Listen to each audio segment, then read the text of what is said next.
All right, back live tonight here on In Focus, and thanks for staying on. There's been mixed reaction to the announcement of a minority government in Gauteng led by Premier Panyaza Lesufi. The DA pulled out of that arrangement due to disagreements with the ANC on MEC position allocations. The Young Lions criticized Lesufi's choice of MECs, which includes Lebohang Maile and Faith Mazibuga, amongst others. ANC Youth League President Collen Malatji joins us now in studio for more on that. Good to have you, and thank you very much for your time. No, thanks for the invite. So, I mean, at a national level where you are sitting, how do you understand what is going on? It's not only Gauteng, it's the Free State as well that has raised issues about the executive selection. It's the Eastern Cape that has raised issues about the executive selection in that province, and whether or not it included all the regions and whether or not it included the kind of youthful dynamic that it should have. Why is it that all these structures are complaining about the same thing? Is there a deliberate exclusion, you believe, of the ANC Youth League in those executive positions? We've made a call that all our chairpersons of the ANC Youth League must be in characters of power, mainly as MECs, because we want to contribute to the running of government in all different provinces. But also, as a foundation to build secondary leadership, we've seen areas where a lot of these people who are now in the executive, most of them arrived as young people, and they've been groomed from that level. Now we felt that that must happen. We know in the Eastern Cape, through our engagement with the Premier there, they've given the Youth League the Deputy Speaker and one MEC. In the Northwest, they've given the Youth League the MEC. In Limpopo, they've given the Youth League the MEC. It's in the Free State. We're still pushing them very hard in the Free State to do the same. In Gauteng, they've given the Youth League Deputy Chief Whip, but we've said that we want more. If it's the issue of gender, we've got highly educated young people there. We've got the Deputy Convener of the Youth League is also a young woman who's educated. We've got a young woman who's also a Deputy Coordinator of the ANC, who's also a member of the Youth League, Miponi, who's also there. Now, if it's the issue of gender, that can be offered. Now, we felt that in a metropolitan province like Gauteng, it can be that we don't have a representation of young people, because this is a province that is highly dominated by a lot of young people. We know that Gauteng, it's a very dynamic province, and the voters have acted hard on us, where we are sitting at 34%. And we want to reemphasize that Panyaza, the chairperson of the province, as the Youth League, we've seen that he was the only one running around this campaign. Anyone who's from Gauteng or South Africa can tell you that Panyaza has worked very hard to try to save the ANC. It could have been worse if we did not have a Panyaza as a premier here. But we're saying that we must set up a team now that will support that energy. We can't continuously have the same people who don't show the energy that the premier is having, because it's a problematic situation. Yeah. Now, we felt that as the Youth League, we must make an emphasis on that. But also the geographical spread one. The issue of West Rand is a region, it's a rural region in Gauteng. Sidibeng is a rural region in Gauteng. You need to spread it, because we represent constituencies.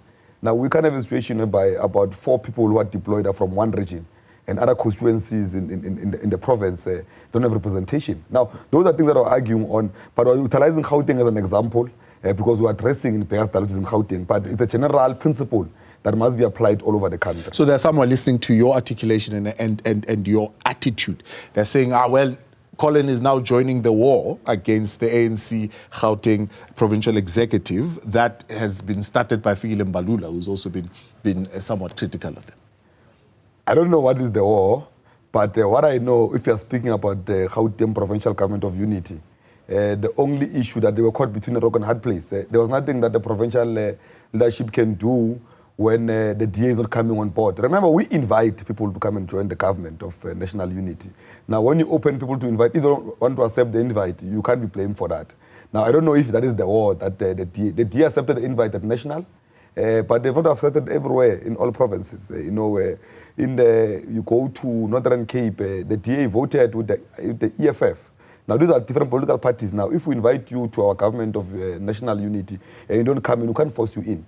Now, the premier had to do what he had to do to make sure that he survived. The only disadvantage about it which they must do a lot of lobbying, is that for them to pass the budget and many other laws, they need to do more lobbying because you need these bigger parties to form part of it. And that's part of the reasons why maybe the ANC at the national level end up working with bigger parties that they can work with, because it makes it easy for service delivery and the budget to be passed through.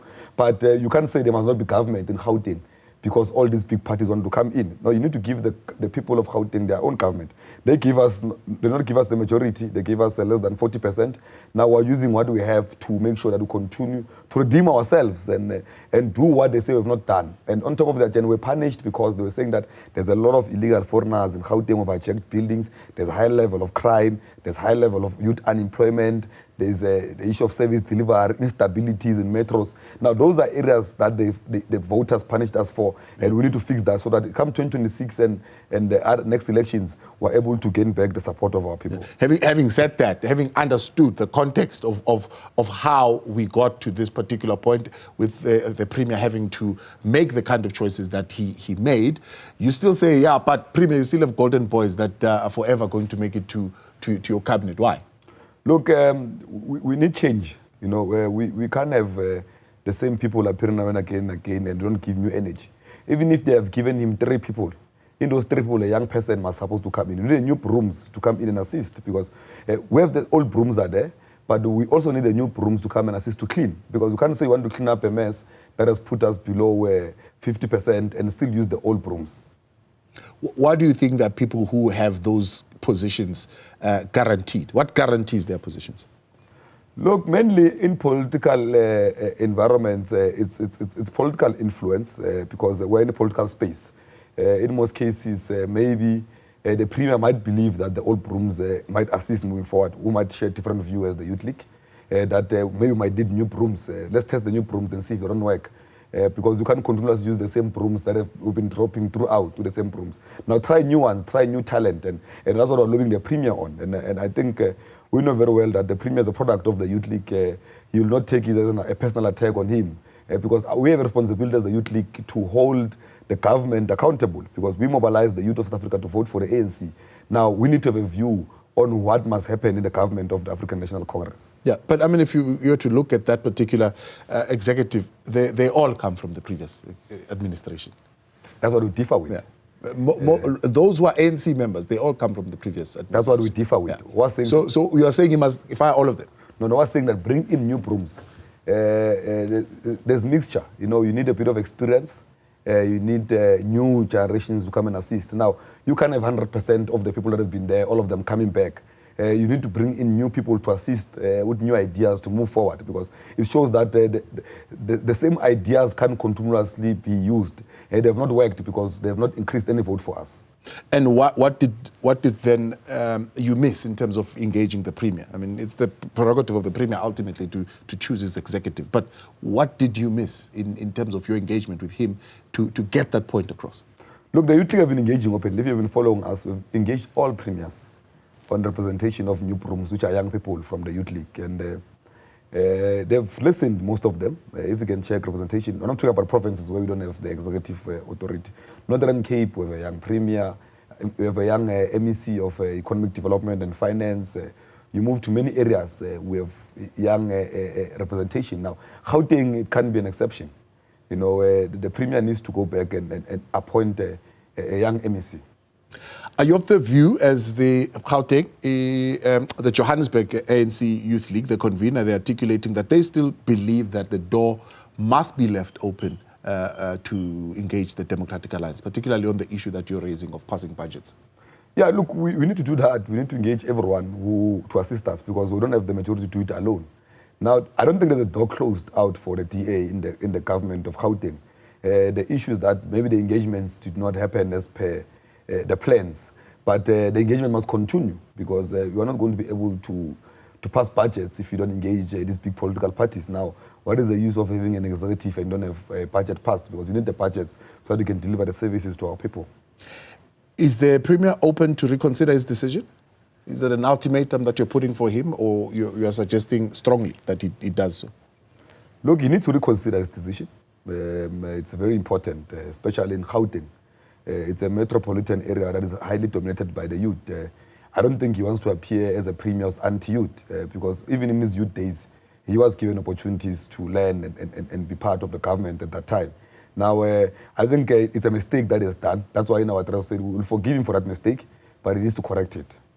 But the convener, they're saying they want minimum 50% of HODs being members of the Youth League, at least under 35. Look, that's a good lobby because HODs play a very crucial role.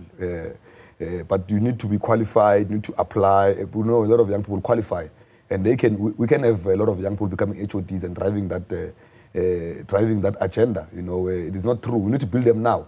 Because if you don't give them responsibility now, what are you saying in the next 20 years? Who's going to be driving government?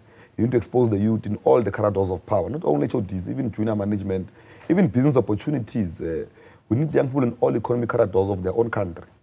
But why is that message not seemingly getting across? I mean, you're happy with what's happening at national level. I suppose the president did put in a number of young people that we are seeing who are other deputy ministers, who are members of parliament now.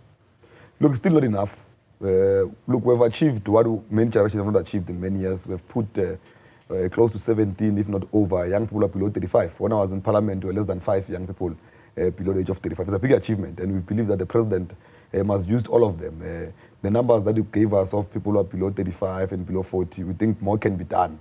The youth of the country, South Africans, have made their voice clear that they need a youthful leadership in this country because majority of South Africans are young. Now, we are still engaging also the president on it to say, the president, we can still do more, put in more young people into positions of power and responsibility, give them a chance to show South Africans that they can move the country forward. Yeah. Your utterances seems to have pitted you against Lebogang Maile. In particular, people who have listened to you and they thought you are particularly attacking the MEC for finance. Is there bad blood between the two of you? No. We're both former presidents of COSAS. It's a product of the Youth League. There's no bad blood. I don't know why people think that Lebogang Maile boots are boots of a golden boy.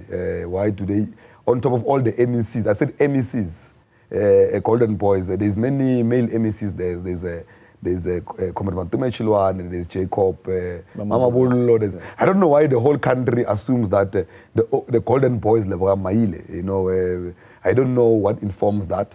But we're saying that there must not be people who are not touchable. You know, Matume is still new. Maybe that's why they're excluding him from that because he came in for a year in the last term. It's only now he comes into a new term. But there's many other people there who've been there for long. Now I don't know why they assume it's Lebogang Maile. Maybe they've got their own reasons why they call him a golden boy. I don't know if they call him a golden boy in Alexander or in Santine or wherever. I don't know if his nickname is a golden boy. But I'm not talking about that. We're talking about the principle that we've put forward. Yeah, but if you look at his performance in that in the portfolios that he has held, I think he comes now from human settlements as he comes now into the finance portfolio. He's been in other portfolios. How has his performance been? Look, I'll be lying to say that I've put up a proper assessment on him. I've not seen much of what maybe can be happening, but I'm saying that in Gauteng, I've made it clear in my opinion, it's only Comrade Panyaza Lesufi who has been seen running around and doing a lot of work in the province, and I will feel that must be a team that supports his work moving forward so that we can increase our numbers in the next election to over 51%. Now, we're putting pressure on all our deployees that we have seen that you have a strong premier who's committed. Now support the work. The organization must do the same. We've also mentioned that we felt that the organization has not done much on the ground to engage structures, to be actively involved in resolving socio-economic problems of our people and holding our deployees accountable. So let's talk about socio-economic problems. I mean, if you look at Gauteng with a housing backlog, I think it's probably 1.5 million now that we're talking about, if not more. Do you think he did well in that portfolio? In Gauteng, you're not going to resolve the issue of human settlement if you have not addressed economic corridors. Because there's high level of people, migrant workers who are coming to Gauteng looking for economic opportunities. Now the best to do to resolve is not only in Gauteng, go to the Western Cape, it's the same thing. The only thing to resolve this thing is to create economic corridors. If Limpopo is an agriculture area and a mining area, create an economy, put factories there, reindustrialize the whole area, put universities that area that responds to the economic demand of the area. So the youth of that area don't have to move to Gauteng to look for economic opportunities. Now, as long as the structure of the economy is still structured the same way it's structured now, you are still going to have a lot of people migrating to Gauteng, urban areas, everywhere else, looking for opportunity to survive. Because they can't stay there in rural areas and starve to death while they're waiting for opportunities to come to them. Now, opportunities must move to them. Now, that's what we're saying. We've told the ANC that it's very important that we put export quotas. A lot of these rural areas that people are moving to Gauteng to, they've got new economies in them. They've got agriculture, you can put agri-processing there. They've got mines. Limpopo there's a lot of mines being discovered in Limpopo. There's no need for a lot of Limpopians to come to Gauteng as they're moving to Gauteng, when you can create an economy for them to operate in for them. But I want to listen to you, and somebody might say, well, look, you're going to make excuses even for the younger ones that come in. You're putting an excuse to say, no, this is why you can't deal with the backlog, because the economic corridors are not there. The housing backlog it's a national problem. Yeah. And it's informed by how the economy is structured. It's got nothing to, even if you can put the best, if the budget will not be enough, because every year people are moving into informal settlements and Gauteng looking for economic opportunities. Yeah, so how does having a young MEC going to help us? The issue here is not the issue of whether you're representing a young MEC with an old MEC. Now I explained the issue of the economic character. What is the problem? Now we're saying that we need people who are going to go to communities every day to explain these challenges.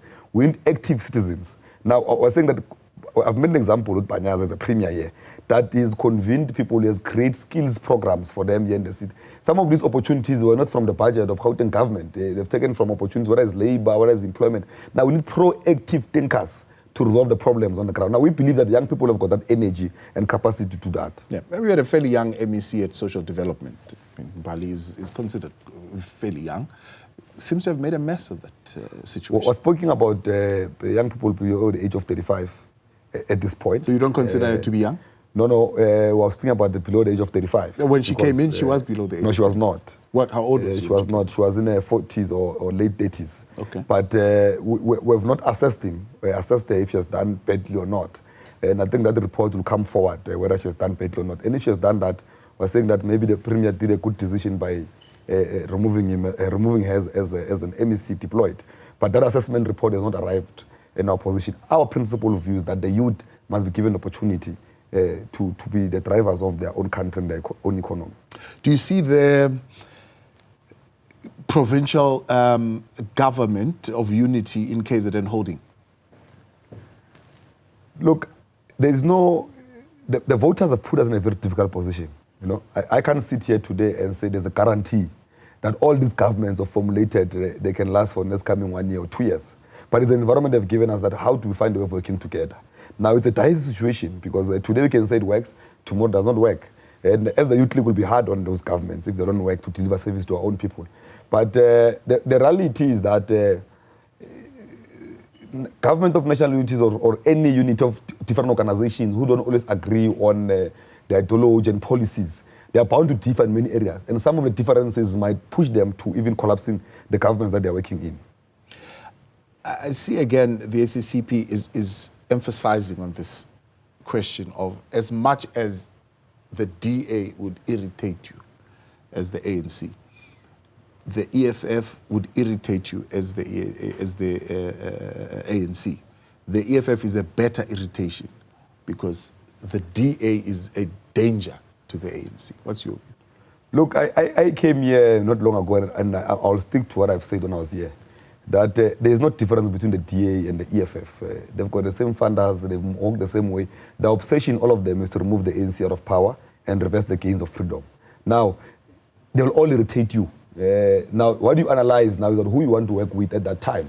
What are the demands that we can meet? The ANC could not meet the lousy demands of the EFF. They could meet the demands of the DA. But doesn't mean that DA are better. They are not better. They want to reverse. They are contesting the NHI that we believe in. They're contesting the triple BE that we believe in. They're all obsessed about reversing the gains of freedom. Now, we're in a very dire situation. We're going around kissing frogs because we're in trouble. The voters of South Africa have put the ANC below 40%. Now, there's no any better devil. They're all worse off. Their obsession, all of them, is to take the ANC out of power. Yeah. In the response to the president's opening address, Panyaza Lesufi said, President signed the Bela Bill. Do you support that? Yeah, the Bela Bill must be signed urgently. It's a bill that will assist us in the basic education sector, to further resolve the high level of inequalities that have been created there that we could not resolve in the past 30 years. Now, the president, I don't think he will not sign it. He has signed most of the progressive bills. They say the president won't sign the NHI, he signed the NHI. He will sign also the Bela Bill. There's no way you won't sign it. It's on his table. You'll be able to sign it and to make sure that he addresses the high level of inequalities of South. And anyway, the president does not do anything that is not mandated by the ANC, because the president of the ANC. Now, if the ANC has a resolution that the Bela Bill is right, the president will sign it. It's not about how he feels. It's about how the African National Congress feel, the organization that deployed him to be president. Now, is there a time frame of your engagement with the Premier to reconsider his decision? Have you put in a specific time in which you would want to see him at least appoint one or two of your members into MEC positions or other prominent positions? It's an urgent matter because we're pronounced on it before elections and even after elections. Now, he has passed his time frame. We've given him the time frame a long time ago. It's something that he must do on an urgent basis. Do you think he did this decision, or made the decision, shall I say, for his own political protection? No, I think it was a very difficult decision. But the biggest mistake they did was to compromise an important sector, which is young people, which is a big constituency in Gauteng.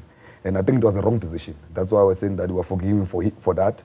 If he's about protection, the biggest protection he has is from young people. Now, there's no, it's young people and women. The Women's League is catered for. The chair of the Women's League is an MEC. Now you need to cater for the Youth League. Then you have a protection of everyone. Now, I don't think it's about that. I think it was a rash decision that it needs to go back and review. Let me put this as a final question to you. Yeah. They're saying, again, it's a factional position that you're taking in support of Fragility, preparing for 2027. I'm not a president of a faction. I'm a president of the ANC Youth League. When I speak on behalf of an organization. I have an authority to speak what I'm speaking because of the mandate given by young people in South Africa. Now, anyone who says that is a person who doesn't understand how the ANC is structured. And anyway, there is no succession debate open in the African National Congress. When that time comes, we'll speak who we support as the ANC Youth League, because the ANC allows us, because we're a province of the African National Congress, as the leagues of the ANC. Now, whatever is saying that they're trying to kill a very important debate, reducing it into a factional debate, when it's a debate based on principle.